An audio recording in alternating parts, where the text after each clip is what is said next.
고양이와 집사가 한 지붕 아래에서 평화롭게 오순도순 잘 지낼 수 있으려면 고양이에게 기본 예절 교육을 알려주어야 합니다. 적과와 동침이 되지 않으려면 말이죠.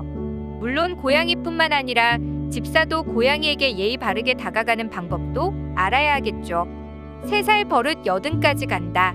라는 옛 속담이 있듯이 아기 고양이 때부터 예절 교육을 알려주는 게 좋습니다. 고양이들은 우리가 알고 있는 것보다 똑똑하기 때문에 바른 교육을 받는다면 우리가 생각한 것보다 더한 결과를 가져다 줄 것입니다. 이번 영상에서는 밥상머리 교육과 새벽에 집사 깨우지 않게 하는 방법, 집사만 보면 핥히거나 깨물어대는 고양이의 예절 교육 방법에 대해 알아보는 시간을 갖도록 하겠습니다. 식탁 올라가는 고양이 예절 교육. 고양이는 특성상 높은 곳에 올라가서 훤히 보는 것을 좋아합니다. 그래서인지 집안이 훤히 보이고 안정적인 식탁에 올라가는 것을 좋아하는 거죠. 알고 보면 평상시에는 잘 올라가지 않다가도 옹기종기 모여 가족 식사 시간이 되면 집사들의 음식을 탐하기 위해 올라가는 것이죠. 고양이가 귀엽다고 무작정 오냐오냐 하면서 받아주게 되면 오히려 고양이에게 좋지 않은 결과를 가져다 줄 것입니다.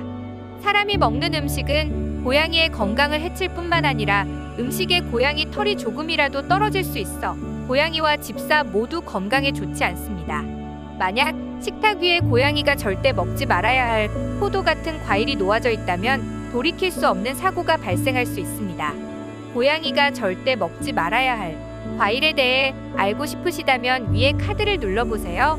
사랑스런 고양이에게 윽박을 지르면서 혼내기보다는 식탁에 올라가는 주요 원인을 제거해주는 게 가장 좋은 방법입니다. 그래서 식탁을 항상 깨끗한 상태로 유지하고 식탁 위에서 고양이에게 먹을 것을 절대 주면 안 됩니다. 또한 식탁에 올라오면 알아들을 수 있는 목소리로 안 돼 이야기해주고 바로 고양이를 안아 바닥에 내려주세요. 계속해서 식탁에 올라오면 똑같은 방법으로 일관되게 행동해주는 것이 핵심입니다. 당연히 고양이를 위해서는 가족 모두의 노력이 필요합니다. 이렇게 해도 좋아지지 않는다면 고양이에게 전망 좋은 자리를 만들어주어 식탁보다 캣타워나 캣휜이 더 좋은 장소라는 것을 알려주시는 것이 좋습니다. 식탁에서 고양이 밥그릇을 먼 곳으로 옮겨놓는 것도 좋은 방법입니다. 몇 번만 일관된 행동을 보여준다면 밥상머리 예절 교육은 반드시 성공할 것입니다. 더 이상 고양이가 집사의 식탁을 탐하는 일을 없게 해주세요. 새벽에 깨울 때 예절 교육. 주말이나 공휴일에 집사의 늦잠은 그냥 잠이 아니라 보약 같은 꿀잠이 아닐까 싶습니다. 뱅집사만 그렇게 느끼는 건 아니겠죠. 고양이가 한밤중이나 새벽에 일어나 야옹 야옹 울어대며 시끄럽게 한다면 온 가족의 수면을 방해할 것이고 아파트에서 그럴 경우에는 소음 문제까지 번질 수 있을 정도로 보통 문제가 아닙니다. 하루 이틀이 아니라 고양이와 15년 이상을 행복하게 잘 지내려면 반드시 수면 예절 교육을 알려줘야 하겠죠. 우선 고양이가 새벽에 일어나는 이유를 알아보면 고양이는 야행성 동물이라서 새벽 시간대가 되면 배고파서 일어나는 것입니다. 다른 이유로는 고양이가 놀고 몸을 움직이는 것을 좋아하기 때문입니다. 그래서 고양이가 야옹야옹 거리며 울거나 집사를 깨우는 행동을 할 때에는 바로 간식이나 밥을 주고 놀아주는 등의 고양이가 평상시 좋아하는 행동을 해주시면 안 됩니다. 고양이가 집사를 깨웠을 때 보상을 받는다고 인식을 했다면 앞으로도 새벽마다 집사를 깨우기 위해 앙칼진 목소리로 야옹 거리면서 울어댈 것입니다. 고양이가 울거나 집사를 깨우기 위해 꾹꾹이를 하더라도 그 순간만큼은 힘들겠지만 아무런 반응을 하지 말고 무시해야 합니다.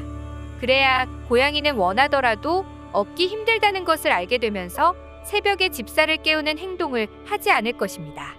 또한 고양이와 집사가 숙면을 취하기 위해서 집사가 해주면 좋은 것들이 있습니다. 집사가 잠들기 전에 고양이와 사냥놀이를 해주고 밥을 먹게 해주면 새벽에 깨지 않고 긴 잠을 잘 수 있는 확률이 높아질 것입니다. 사냥놀이를 하면서 고양이는 에너지가 소진될 것이고 스트레스가 해소될 뿐만 아니라 이로 인해 배고픔을 느낄 것입니다. 그때 고양이에게 밥을 먹이게 되면 포만감을 갖게 된 고양이는 집사가 자는 시간에 같이 꿀잠을 오랫동안 잘 것입니다. 핥히거나 깨물 때 예절 교육. 고양이의 발톱과 이빨은 날카로워서 핥히거나 물리면 부상을 입는 경우가 있습니다. 그 상처로 인해 감염이 발생할 수 있기 때문에 고양이 공격성을 고치기 위해서 올바르고 참된 예절 교육을 해줘야 합니다. 고양이가 핥히거나 깨무는 이유는 고양이는 야생의 습성이 남아있는 동물이어서 아무리 집고양이라 할지라도 사냥 본능을 가지고 있기 때문입니다. 그래서 움직이는 집사의 손이나 발을 핥히거나 깨무는 버릇이 생긴 것입니다. 또한 이갈이 시기가 되면 잇몸이 간질간질 거려서 뭔가를 씹고 싶은 것입니다. 또 다른 이유는 고양이가 놀고 싶다는 속마음의 표현이기도 합니다.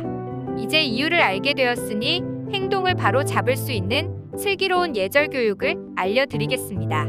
장난감을 이용해서 고양이와 충분히 놀아주면 됩니다. 고양이의 스트레스 해소도 시켜줄 수 있을 뿐만 아니라 고양이의 우울증을 예방할 수 있어 놀이를 통해서 일거양득의 효과를 거둘 수 있습니다. 반드시 장난감으로 놀아주어야지 집사의 손과 발로 놀아주게 되면 장난감으로 인식하고 더 핥히거나 깨물 수 있습니다. 또한 고양이가 귀엽다고 해서 고양이가 싫어하는 배를 만지는 행동과 꼬리를 만지는 행동은 반드시 하지 말아주셔야 합니다. 지금까지 고양이의 슬기로운 예절 교육에 대해 알아보았습니다. 고양이에게 예절 교육을 가르치지도 않고 집사의 말을 잘 따르기를 원하고 예의 바른 행동을 바라지 마세요.